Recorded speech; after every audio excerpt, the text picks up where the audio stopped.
Hello friends, the unique अकॅडमीच्या YouTube चॅनलमध्ये आपलं स्वागत आहे. विद्यार्थी मित्रांनो, दीपावलीच्या आपणा सर्वांना शुभेच्छा. आपण स्पेशल MCQ सिरीज बघत आहोत. MPSC कंबाईन एक्झामसाठीची ही MCQ सिरीज आहे. यामध्ये आपण प्रत्येक शुक्रवारी 20 MCQs biology, physics, chemistry, botany, zoology, आरोग्यशास्त्र या घटकांसंबंधी आपण बघत आहोत. आजचा जर आपण बघितलं तर आजचा आपला घटक आहे पोषण आणि आरोग्यशास्त्र. या घटकावरती आज आपण MCQs बघणार आहोत. प्रश्न आहे, खालीलपैकी जीवनसत्व 12 चे स्रोत कोणते? ऑप्शन्स आहे पालेभाज्या, लिंबूवर्गीय फळे, मांस, मासे, आंबविलेले पदार्थ, मध, गूळ आणि ताजी फळे. आता जर व्हिटॅमिन B12 बाबत जर आपण बघितलं तर हे एक इम्पॉर्टंट व्हिटॅमिन आहे. तुम्ही तोपर्यंत मार्क करू शकतात ऑप्शन्स तुम्हाला जो योग्य वाटतोय तो. व्हिटॅमिन B12 जर आपण घेतलं तर व्हिटॅमिन B12 हे सायनोकोबालामिन या नावाने ओळखले जाते. रासायनिक नाव त्याचं सायनोकोबालामिन आहे. हे एकमेव असं व्हिटॅमिन आहे की ज्यामध्ये कोबाल्ट नावाचं खनिज असते. ह्या व्हिटॅमिनचं वैशिष्ट्य, हे व्हिटॅमिन मिळते फक्त आणि फक्त प्राणीजन्य पदार्थ किंवा आंबवलेले पदार्थ की ज्यामध्ये सूक्ष्मजीव असतील, प्रोबायोटिक्स वगैरे जे असतात, यातून आपल्याला हे व्हिटॅमिन B12 मिळते. वनस्पतीजन्य पदार्थातून व्हिटॅमिन B12 आपल्याला मिळत नाही. मग स्रोत काय? प्राणीजन्य पदार्थ आणि सूक्ष्मजीव किंवा त्यापासून आंबवलेले पदार्थ वगैरे असं काहीतरी. आता याचं कार्य काय? व्हिटॅमिन B12 कशासाठी आवश्यक आहे? तर व्हिटॅमिन B12 हे पेशी विभाजनासाठी आवश्यक आहे. त्याचबरोबर व्हिटॅमिन B12 हे DNA निर्मितीसाठी आवश्यक आहे, चेतासंस्थेच्या आरोग्यासाठी आवश्यक आहे. मग आता जर आपण शरीरामध्ये जर बघितलं तर हजारो RBCs रोज मृत्युमुखी पडत असतात आणि नवीन हजारो RBCची निर्मिती होणं आवश्यक असतं.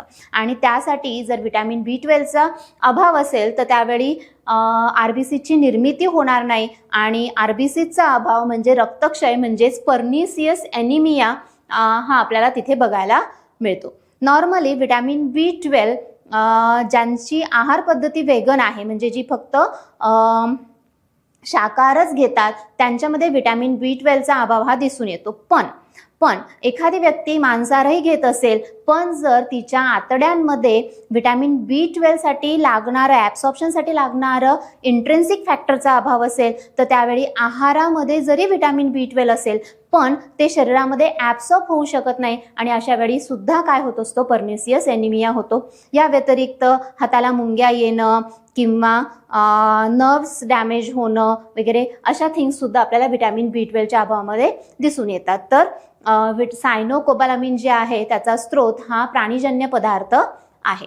त्यानंतर जर आपण बघितलं तर त्यानंतरचा प्रश्न आहे, प्लाझ्मोडियमची खालीलपैकी कोणती प्रजाती मॅलिग्नंट मलेरियास कारणीभूत असते? आता ऑप्शन्स दिलेले आहेत, वेगवेगळ्या प्लाझ्मोडियमच्या प्रजाती दिलेल्या आहेत. व्हायवॅक्स, फॅल्सीपॅरम, ओव्हॅली आणि मलेरी. तुम्ही योग्य ऑप्शन मार्क करू शकतात.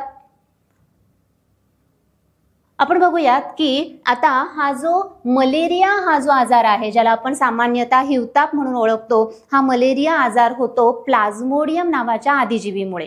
प्लाझ्मोडियम जो आहे हा प्लाझ्मोडियम त्याच्या वेगवेगळ्या प्रजाती आहेत. प्लाझ्मोडियम व्हायवॅक्स, प्लाझ्मोडियम फॅल्सीपॅरम, प्लाझ्मोडियम ओव्हॅली आणि त्याचबरोबर प्लाझ्मोडियम मलेरी. यामध्ये प्लाझ्मोडियम व्हायवॅक्स किंवा प्लाझ्मोडियम ओव्हॅली यामुळे सामान्यतः होणारा जो मलेरिया असतो तो तितका तीव्र स्वरूपाचा नसतो. पण जो प्लाझ्मोडियम फॅल्सीपॅरममुळे मलेरिया होतो तो तीव्र स्वरूपाचा असतो. मग प्लाझ्मोडियम फॅल्सीपॅरम ही जी प्रजात आहे ही तीव्र मलेरियास, मॅलिग्नंट मलेरियास कारणीभूत असते आणि इथे जर योग्य उपचार झाले नाहीत तर रोगी दगावण्याची सुद्धा शक्यता असते. प्लाझ्मोडियम हा जो आदिजीवी आहे याचं संक्रमण ॲनाफिलस फिमेल मॉस्किटो मार्फत होत असते आणि मलेरियाचं वैशिष्ट्य आहे की थंडी आणि ताप हे दोन्ही थिंग्स प्रोटीन्स होत असतात. हा जो अधिजीवी आहे हा सुरुवातीला रक्तामध्ये वाढतो, तिथलं हिमोग्लोबिन खातो. ते हिमोग्लोबिन त्याने डायजेस्ट केल्यानंतर त्यातला जो एक बाय प्रोडक्ट मिळतो, हिमोझाईन नावाचा बाय प्रोडक्ट तिथे तयार होतो आणि ते हिमोझाईन शरीरामध्ये तयार झाल्यामुळे काय होत असतं, तर अचानक थंडी आणि अचानकपणे ताप हा येत असतो. मलेरियाचा प्रतिबंध करण्यासाठी डासांची उत्पत्ती थांबवणं, त्याचबरोबर डासांपासून स्वतःचं संरक्षण करणं हे गरजेचे असते. या व्यतिरिक्त आता काही आफ्रिकन देशांमध्ये मॉस्क्विरिक्स RTS नावाची पहिली पॅरासाइट्स विरुद्ध दिली जाणारी जगातली पहिली लस उपलब्ध झालेली आहे आणि त्याचे ट्रायल्ससुद्धा घेतल्या गेलेल्या आहेत घाना, मलावी आणि केनियामध्ये. तर ती प्लाझ्मोडियम फॅल्सिपॅरम पासून होणाऱ्या मलेरियापासून संरक्षण देते. तर आता लससुद्धा उपलब्ध आहे आणि त्याचबरोबर उपचारांमध्ये क्विनाईन ड्रग्स, क्लोफॅझिमिन किंवा प्रायमाक्विन, क्लोरोक्विन, हायड्रॉक्सिक्लोरोक्विन सारखी क्विनाईन ड्रग्स ही मलेरियाच्या उपचारामध्ये वापरली जातात. तर प्लाझ्मोडियम फॅल्सिपॅरममुळे काय होत असतं, तर प्लाझ्मोडियम फॅल्सिपॅरममुळे मॅलिग्नंट असा मलेरिया हा बघायला, तीव्र स्वरूपाचा मलेरिया बघायला मिळतो. त्यानंतरचा प्रश्न आहे, एका प्रौढ व्यक्तीची प्रतिदिन लोहाची आवश्यकता काय आहे? ऑप्शन्स दिलेले आहेत 2 मिलीग्रॅम, 100 मिलीग्रॅम, 9 ते 15 मिलीग्रॅम, 25 ते 27 मिलीग्रॅम. आता लोह कशासाठी आवश्यक आहे, तर आपल्या शरीराच्या व्यवस्थितपणे आरोग्यासाठी, पूर्णपणे नियमन रेग्युलेशन होण्यासाठी शरीरामध्ये 23 ते 24 खनिजांची आवश्यकता आहे आणि त्यापैकी एक आहे लोह. आयर्न जे आहे हे हिरव्या पालेभाज्या, फळे, त्याचबरोबर सफरचंद, वांगी अशा स्रोतातून आपल्याला मिळते.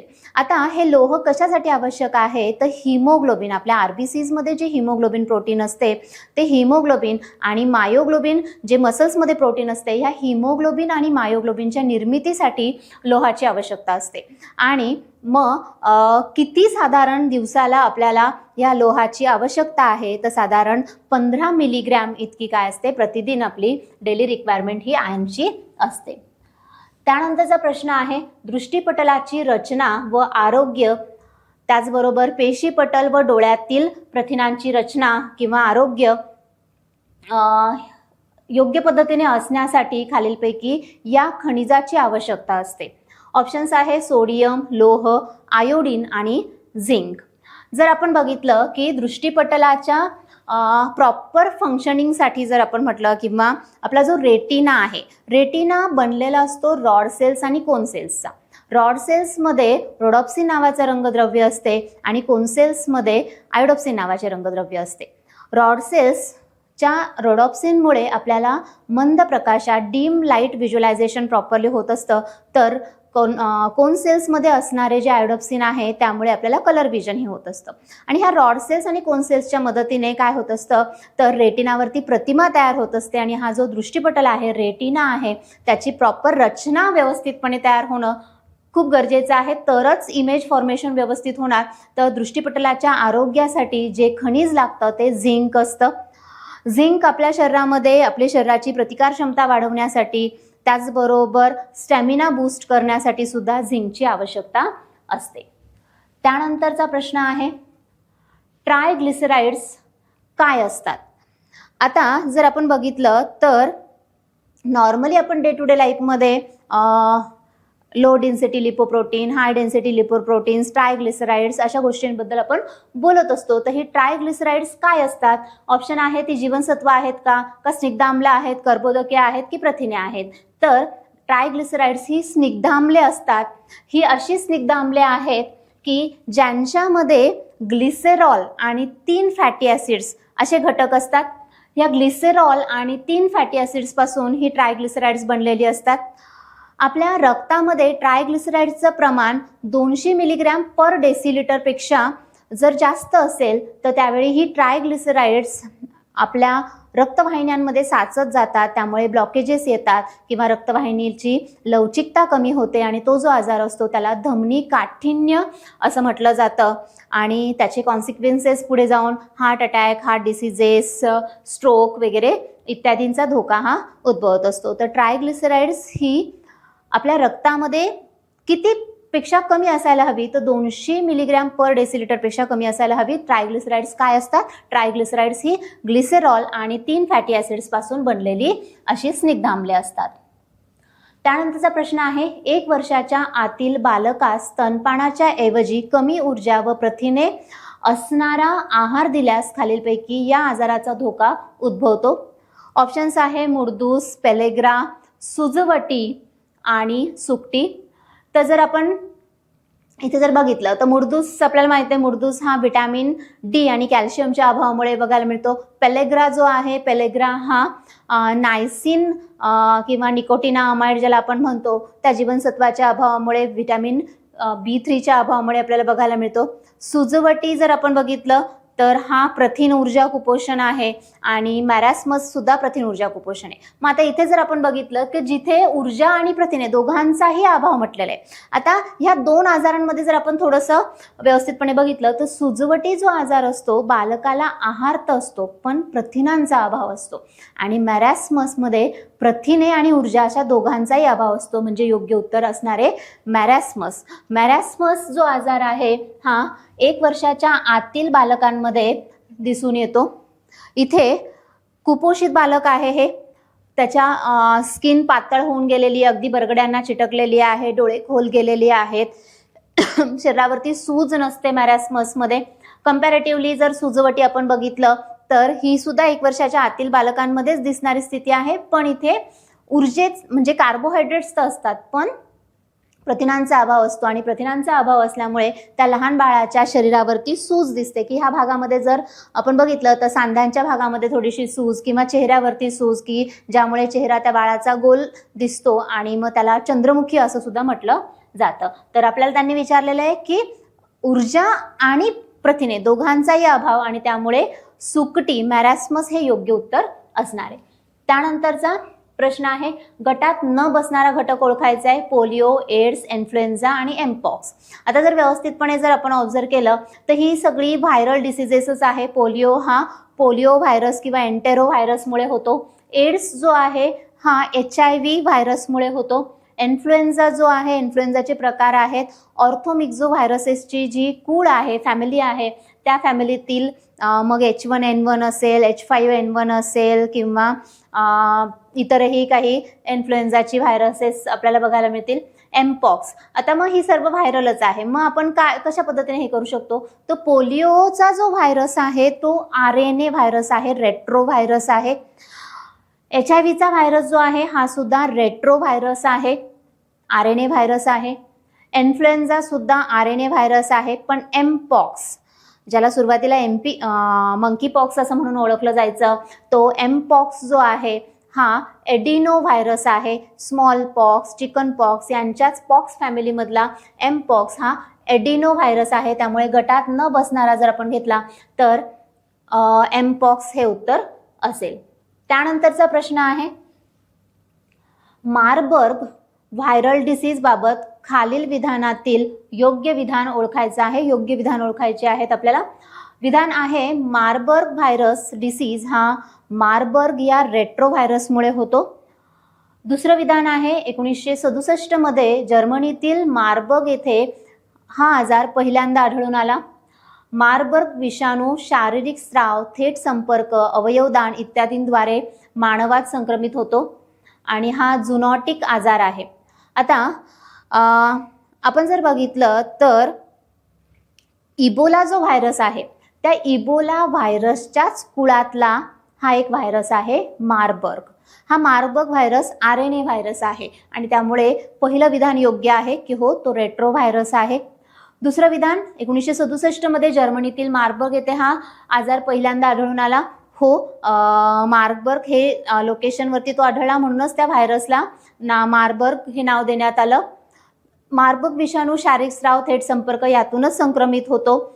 यामध्ये जखमा होतात, आंतरिक रक्तस्राव, ताप येणं, रक्तस्राव होणं असं सर्व होत असतं आणि हा झुनॉटिक डिसीज आहे. डेडली डिसीज आहे हा. संसर्ग जर झाला तर जवळजवळ 100 लोकांमध्ये 88% डेथ टोल आपल्याला बघायला मिळतो. मग ही सर्व विधानं जी आपण बघितली की मारबर्ग व्हायरस हा रेट्रो व्हायरस आहे, त्यानंतर मार्बर्ग, जर्मनीतील मार्बर्गमध्ये पहिल्यांदा हा आढळून आला, बरोबर आहे. हा झुनॉटिक डिसीज आहे आणि शारीरिक स्रावांमार्फत याचं संक्रमण होतं, तर हे सर्व विधानं योग्य आहेत. इथे जर आपण बघितलं तर रवांडामध्ये ह्यावर्षी मार्बर्गचा आउटब्रेक हा दिसून आलेला आहे. त्यानंतर जर आपण बघितलं तर इबोला सारखाच हा व्हायरल डिसीज आहे आणि तीव्र ताप, जखमा, रक्तस्राव अशा सर्व थिंग्स इथे दिसून येतात.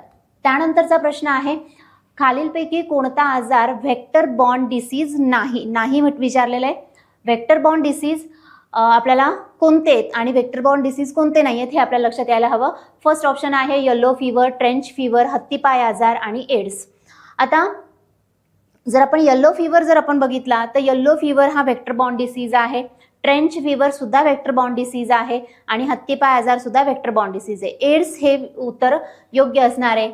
आता आपण बघूयात की येलो फीवर जो डिसीज आहे हा कशामार्फत संक्रमित होतो, तर इथे डास आहे, तर याचा येलो फीवरचा संक्रमण डासामार्फत त्याचबरोबर गोचिड मार्फत होत असतं.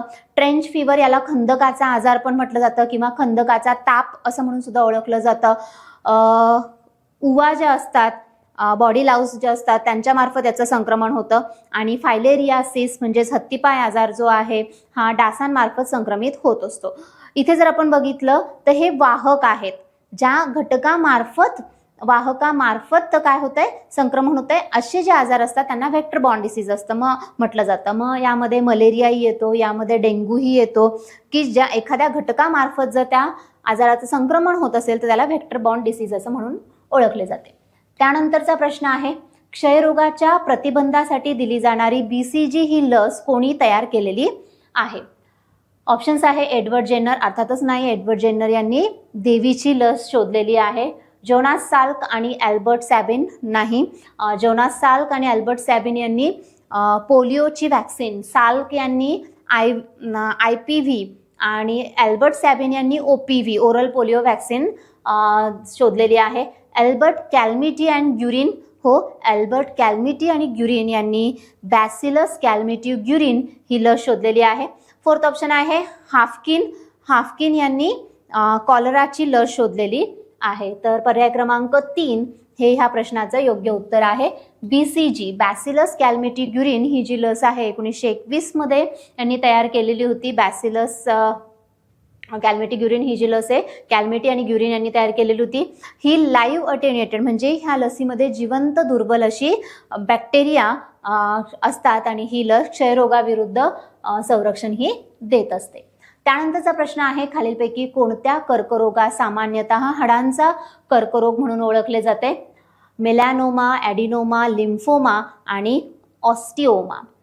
जर आपण बघितलं तर ऑस्टिओसाइट्स, ऑस्टिओलॉजी अशा याच्यावरनं सुद्धा आपल्याला लक्षात येईल की ऑस्टिओमा जे आहे हा काय आहे, हाडांशी संबंधित आहे. त्या हाडांशी संबंधित जो कर्करोग आहे तो ऑस्टिओमा आहे. ठीक आहे. त्यानंतरचा प्रश्न आहे, योग्य जोड्या लावायच्या आहेत. एका बाजूला आजार डिसीजेस दिलेली आहे, दुसऱ्या बाजूला त्याचे कारक पॉझिटिव्ह एजंट दिलेले आहेत. विषम ज्वर, हत्तीपाय आजार, स्वाईन फ्लू आणि निपा. विषम ज्वर कशामुळे होतो, तर साल्मोनेला टायफी नावाच्या बॅक्टेरियामुळे विषम ज्वर होतो. सेकंड हे येईल. त्यानंतर हत्तीपाय आजार वुचेरिया बँक्रॉफ्टी नावाच्या गोल कृमीमुळे हत्तीपाय आजार होत असतो, ज्याचं संक्रमण डासामार्फत होत असते. स्वाईन फ्लू H1N1 म्हणून ओळखला जातो. H1N1 व्हायरस मार्फत संक्रमण होतं. निपा व्हायरस जो आहे हा आजार निपा व्हायरसमुळे होतो. त्यानुसार जर आपण बघितलं तर 2, 3, 1, 4 म्हणजे पर्याय क्रमांक 1 हे ह्या प्रश्नाचं योग्य उत्तर असणार आहे. विषमज्वर टायफॉइड जो आहे हा साल्मोनेला टायफी मार्फत टायफी या बॅक्टेरियामुळे होतो आणि फूड बॉर्न वॉटरबॉर्न डिसीज आहे तो वुचेरिया बँक्रॉफ्टीमुळे हत्तीपाय होतो. H1N1 मुळे स्वाईन फ्लू आणि निपा व्हायरसमुळे निपा हा होत असतो. त्यानंतरचा प्रश्न, जर एका खेळाडूचे वजन 90 किलोग्रॅम आहे आणि त्याचा बॉडी मास इंडेक्स जर 30 kg पर मीटर स्क्वेअर आहे तर त्या खेळाडूची उंची किती असेल. बॉडी मास इंडेक्स खूप इम्पॉर्टंट थिंग आहे की ज्यामध्ये आपण आपलं शरीर बॅलन्स आहे का, प्रपोर्शनेट आहे का हे आपल्याला कळतं की एखादी व्यक्ती ओबेस आहे, अंडरवेट आहे, हे आपल्याला डेव्हलपमेंटसाठी आपल्याला बॉडी मास इंडेक्स हा खूप महत्त्वाचा असतो. तर उंची दिलेली आहे. आपण पहिल्यांदा हे बघूयात की हा जो बॉडी मास इंडेक्स असतो हा कसा कॅल्क्युलेट केला जातो. तर बॉडी मास इंडेक्स कॅल्क्युलेट करण्यासाठी व्यक्तीचं किलोग्रॅममधलं वजन जे असतं त्याला त्या व्यक्तीची मीटरमधली जी उंची आहे त्याच्या वर्गाने काय करायचं असतं, भागायचं असतं. मग त्यानुसार जर आपण रिअरेंज केलं तर हाईट इन मीटर त्याचा स्क्वेअर घ्यायचा आहे आपल्याला, इक्वल टू काय असणार आहे, weight in KG upon body mass index असणार आहे. मग आपल्याला 3 मिळतं आहे, √3 केलं की आपल्याला काय मिळणार आहे, तर योग्य असं उत्तर मिळणार आहे की 1.732 मीटर इतकी काय असेल त्या व्यक्तीची उंची असेल. आता इथे ह्या व्यक्तीचा जो बॉडी मास इंडेक्स जो होता तो किती होता, तर बॉडी मास इंडेक्स 30 दिलेला होता. मग ही व्यक्ती साधारण कशी असेल, स्थूल असेल का, ओबेस असेल का, की नॉर्मल प्रपोर्शनेट तिची बॉडी आहे की सडपातळ उंच बांधा असेल. तर जर आपण बघितलं तर सामान्यतः बॉडी मास इंडेक्स हा 18.5 ते 24.9च्या दरम्यान जर असेल तर योग्य असं ते वजन आणि उंचीचं प्रपोर्शन ठरतं. पण त्यापेक्षा जास्त असेल तर ओबेस, ओव्हर ओबेस किंवा ओव्हरवेट अशा पद्धतीने ते असणार आहे. तर अर्थातच ही व्यक्तीचा जर बॉडी मास इंडेक्स 30 दिलेला आहे तर अर्थातच ही व्यक्ती काय असेल, ओबेस असेल. ठीक आहे. त्यानंतरचा प्रश्न आहे, खालील विधानातील योग्य विधान किंवा विधाने ओळखा.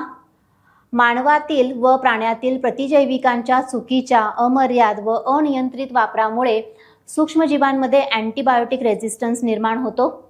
बरोबर आहे हे विधान. आपण जे अमर्यादपणे चुकीच्या पद्धतीने इवन कधी कधी आपण व्हायरल इन्फेक्शन्स असताना सुद्धा अँटीबायोटिक्स घेतो, अर्धवट अँटीबायोटिक्सचा उपचार आपण सोडतो, चुकीचे डोस घेतो, चुकीच्या वेळी डोस घेतो, ह्यामुळेच काय होतंय तर आजूबाजूला जे आपल्या सूक्ष्मजीव आहेत त्या सूक्ष्मजीवांमध्ये अँटीबायोटिक्स किंवा मायक्रोबियल अँटीमायक्रोबियल्स विरुद्ध त्यांच्यामध्ये प्रतिकार निर्माण होतो. तर विधान ए योग्य आहे. विधान बी जे दिलेलं आहे, सूक्ष्मजीवांमध्ये अँटीबायोटिक रेझिस्टन्स निसर्गताही निर्माण होतो. हो, निसर्गताही हे होऊ शकतं. प्रत्येक सजीव इव्हॉल्व्ह होत असतो. सर्वायवल ऑफ द फिटेस्ट आहे आणि जो बदल करेल तो सर्वाईव्ह करेल. त्यानुसार सूक्ष्मजीव लहान असतात, खूप सहज ते बदल करतात आणि त्यामुळे निसर्गता सुद्धा सूक्ष्मजीवांमध्ये रेझिस्टन्स निर्माण होत असतो. तर ही दोन्ही विधानं काय आहेत, योग्य आहे.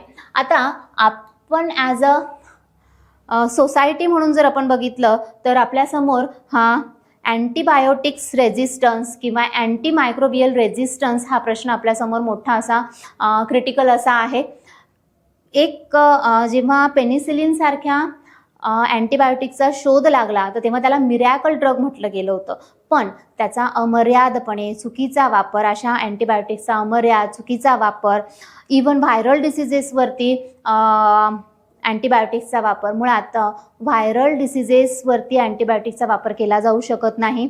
अँटीबायोटिक्स ही अशी रसायनं असतात जी एखाद्या सजीवाच्या जीवनक्रियेमध्ये, त्याच्या ऊर्जा निर्मितीच्या प्रक्रियेमध्ये म्हणा किंवा त्याच्या जीवन लाईफ सायकलमध्ये कुठेतरी अडथळा निर्माण करू शकत असते.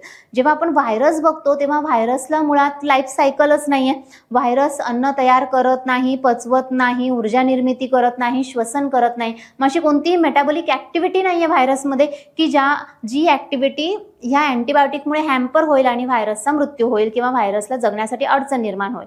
मग मुळात व्हायरससाठी आपण अँटीबायोटिक्स वापरू शकत नाही. पण सर्दी, पडसं, खोकला असं काही झालं की सर्रास अँटीबायोटिक्सचा वापर केला जातो, जो चुकीचा आहे. त्यानंतर कॅटल्स किंवा आपले जे ॲनिमल हॅजबंडरी जे असतं त्यामध्ये आपण बऱ्याच प्रमाणामध्ये अँटीबायोटिक्सचा वापर करतो. तर ह्यानं त्या मार्गाने असे अननेसेसरी अँटीबायोटिक्स ही काय होत असतात, निसर्गामध्ये जातात, ॲग्रिकल्चरमध्ये किंवा कॅटल्सच्या याच्यामध्ये वगैरे, तिथून मानवापर्यंत आपण अर्धवट अँटीबायोटिक्स घेतो. डॉक्टरांनी सांगितलं आहे 10 अँटीबायोटिक्सचा डोस कंप्लीट करणं गरजेचं आहे. आपण 2 घेतो, 4 घेतो, पुढे बरं वाटलं डिक्लेअर करतो आणि अर्धवट अँटीबायोटिक्सचा डोस घेतो. ह्या सर्व गोष्टींमुळे काय होत असतं तर ह्या सर्व गोष्टींमुळे सूक्ष्मजीवांची शक्ती वाढते, आपली मात्र कमी होते. सूक्ष्मजीवांची शक्ती वाढते आणि त्यांच्यामध्ये रेझिस्टन्स हा निर्माण होत असतो. अशा वेळी काय करता येईल? मग आपण कितीही नवनवीन अँटीबायोटिक शोधली तरी सुद्धा एक मर्यादा असणार आहे की त्यावेळी ते फोल ठरतील. असं होऊ नये म्हणून योग्य पद्धतीने अँटीबायोटिक्सचा वापर होणं आवश्यक आहे.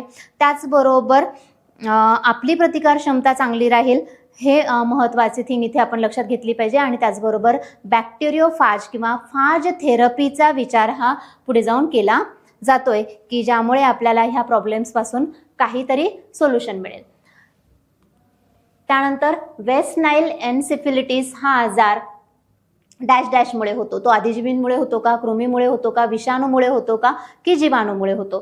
तर वेस्ट नाईल हा व्हायरल डिसीज आहे. वेस्ट नाईल एन्सेफेलिटिस हा वेस्ट नाईल व्हायरसमुळे होतो. हा विषाणू पहिल्यांदा 1937 मध्ये युगांडामध्ये वेस्ट नाईल जी नदी आहे त्या नाईलच्या बाजूला वेस्ट नाईल जो प्रदेश आहे तिथे दिसून आला होता. या विषाणूचे संक्रमण डासांमार्फत होत असते. हा व्हायरस जेव्हा शरीरामध्ये जातो तेव्हा तो मेंदूच्या भागांना सूज निर्माण करतो किंवा मेंदूच्या आवरणाला सूज निर्माण करतो, ज्यामुळे प्रचंड डोकेदुखी, मळमळ, उलट्या अशा थिंग्स होत असतात. आणि इवन लसिका गाठी म्हणजे ज्याला आपण लिम्फ नोड म्हणतो त्यांना सूज सुद्धा येत असते. ह्या आजारावरती कोणताही रेकमेंडेड उपचार नाही आहे. त्याचबरोबर कोणतीही रेकमेंडेड वॅक्सिनेशन लससुद्धा उपलब्ध नाही आहे. त्यामुळे डासांपासून स्वतःचे संरक्षण करणे हेच प्रतिबंधात्मक आपण म्हणू शकतो.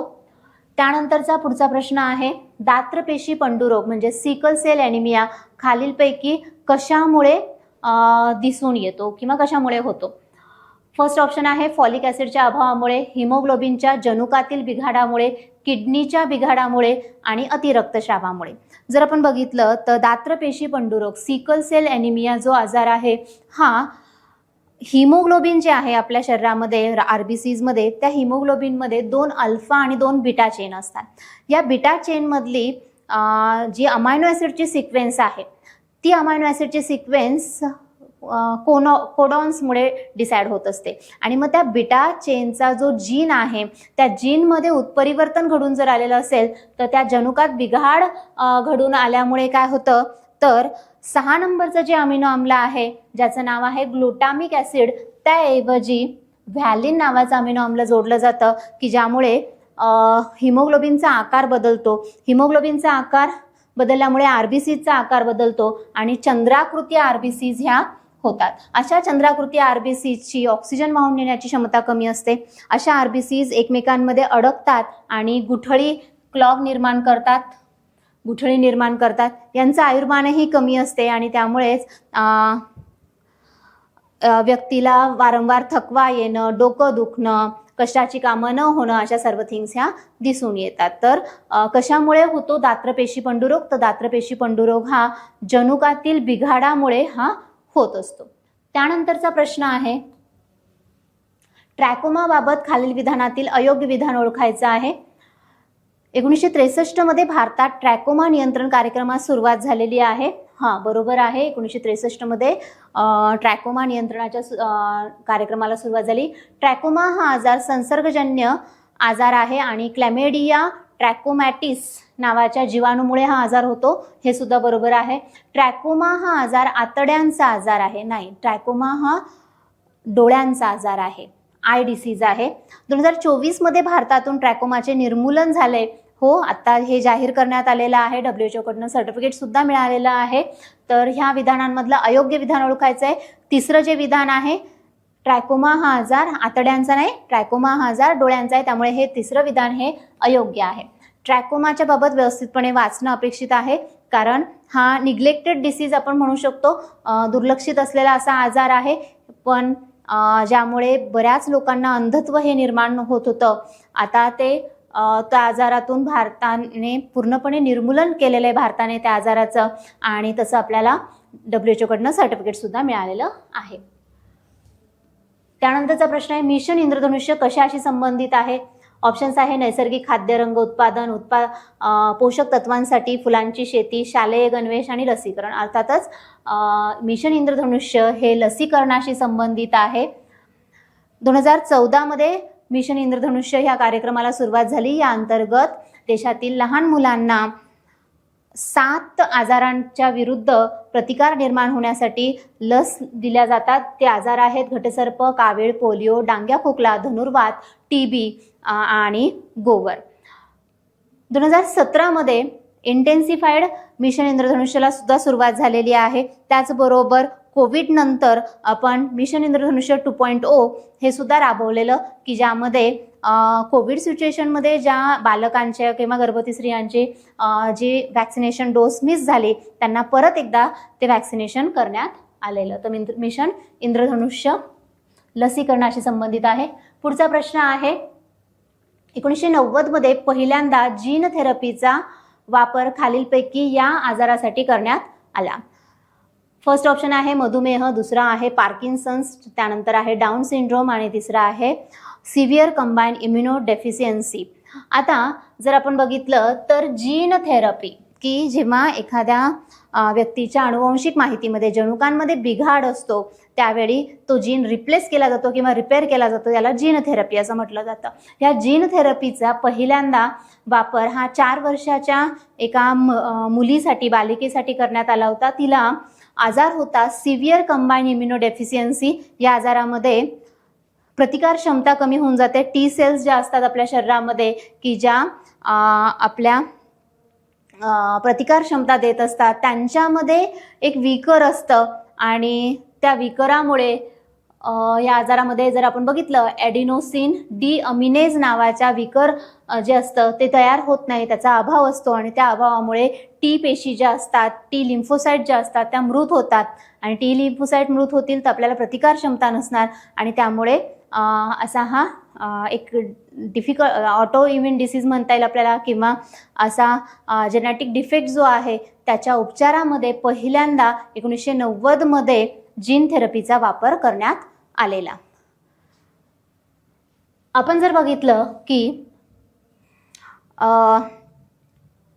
पुढचा प्रश्न जो आहे टर्नर सिंड्रोम. टर्नर सिंड्रोममध्ये गुणसूत्रांचे कॉम्बिनेशन डॅश डॅश आहे. 44XXY, 45, 44X आणि 47.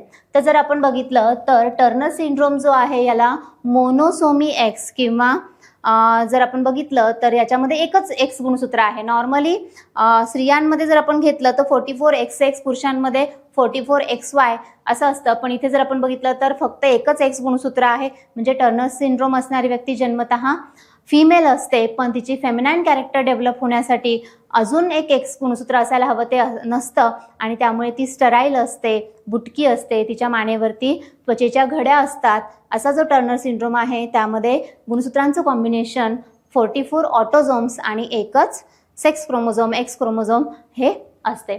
आपण ह्या भागामध्ये पोषक तत्वे त्याचबरोबर आरोग्यशास्त्र यासंबंधी MCQs बघितली. पुढच्या भागामध्ये आपण वनस्पती वर्गीकरण आणि वनस्पतींचे उपयोग यासंबंधी बघणार आहोत.